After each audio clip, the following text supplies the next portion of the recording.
Hey guys. Okay.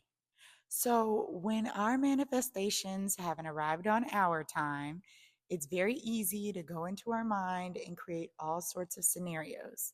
But thinking too far in the future can only rob you of your peace and the beauty of a perfectly planned unfolding that's already taking place. Let's think about it like this. Manifestation and creation are the same, and imagination is a form of both. So, when you begin a stream of anxious thoughts, for example, you start to imagine and then end up using the manifesting power of imagination to produce lower forms of creation. See, each thought and emotion is associated with a specific energetic wave pattern where positive thoughts and emotions like love and joy have higher frequencies, and disruptive thoughts and emotions like anger and resentment have lower ones. Those emotions, which evolve into feelings, our thoughts, actions, and beliefs all make up the dominant energy signature I've talked about. So it's important we're conscious of what we connect and relate to, as any influence on these areas form the energetic agreements we make in creation. Now, knowing you are co creating isn't a call to hypervigilantly guard your thoughts, fake or avoid your emotions. We have to unburden ourselves to the higher realms and process hurt emotions. But we then create what we desire by looking for ways to rebalance our energy with higher states of being. Because it's within this rebalancing of our energy signature, we take the wisdom from the inner workings of the universe and are still able to maintain a faithful relationship with God and Source for learning and living freely through all moments in time.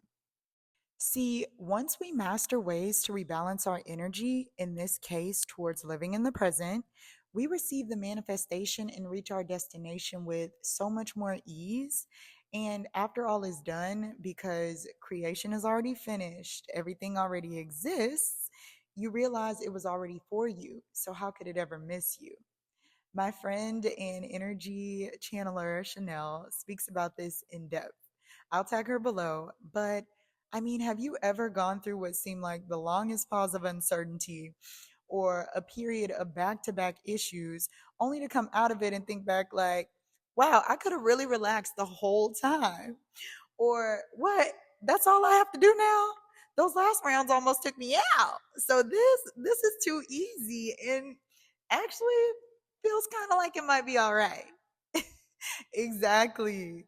So, through heavy thoughts and emotions, how do we still fast track the manifestations we know are already ours? We find ways to slow down and observe the present. But observe the present, what does that really mean though? Like, how might that tangibly look? Especially when life is just lifing and the 3D world is already at its max of shenanigans, okay?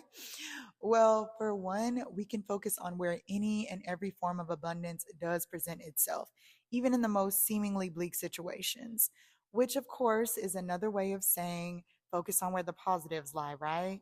But beyond delusional optimism, following and holding on to the breadcrumbs of the good we do see in our present reality not only invites manifesting more of that good, but allows us tangible points we can journal or post in visible places around our home to redirect and nurture our mind.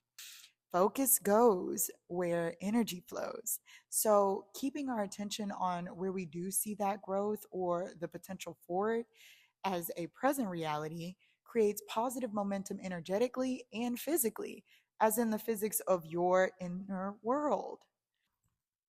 We might also need to change our routine, doing things in a different order or changing locations, whether that's a physical move or just working from the home office now at a local coffee shop.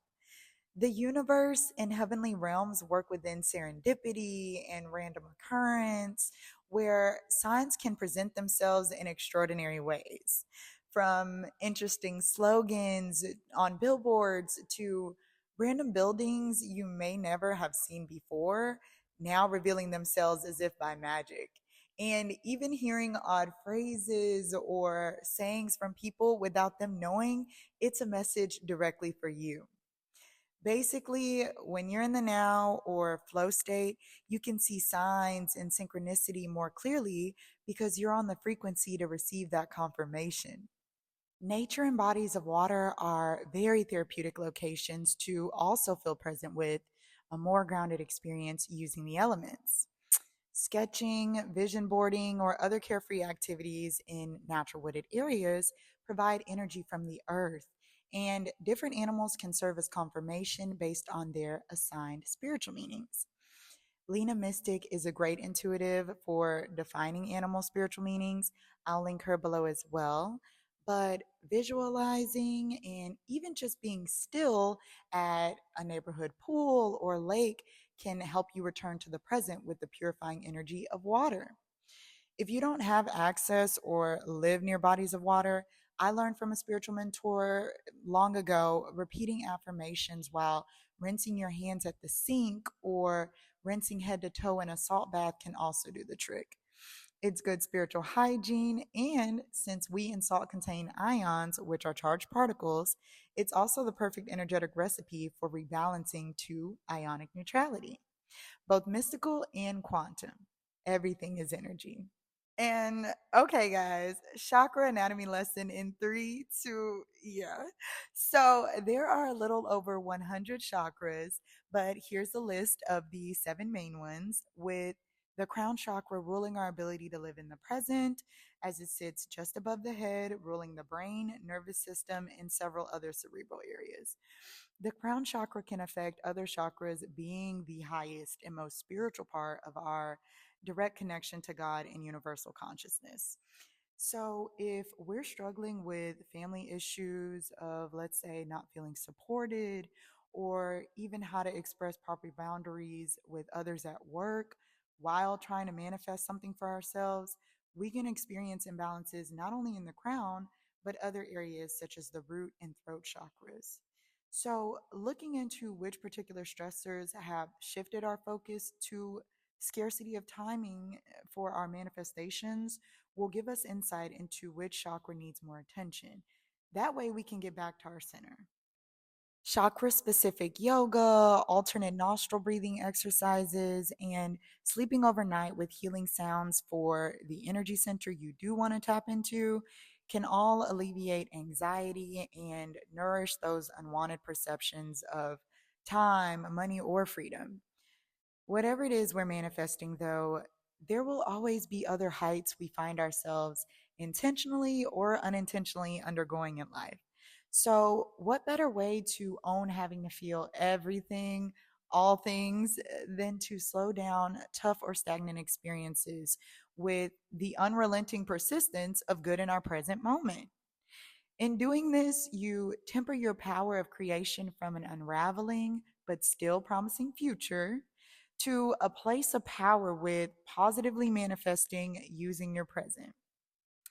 I really hope this helped you guys. And if you like to join a community focused on following the good, subscribe and like this video.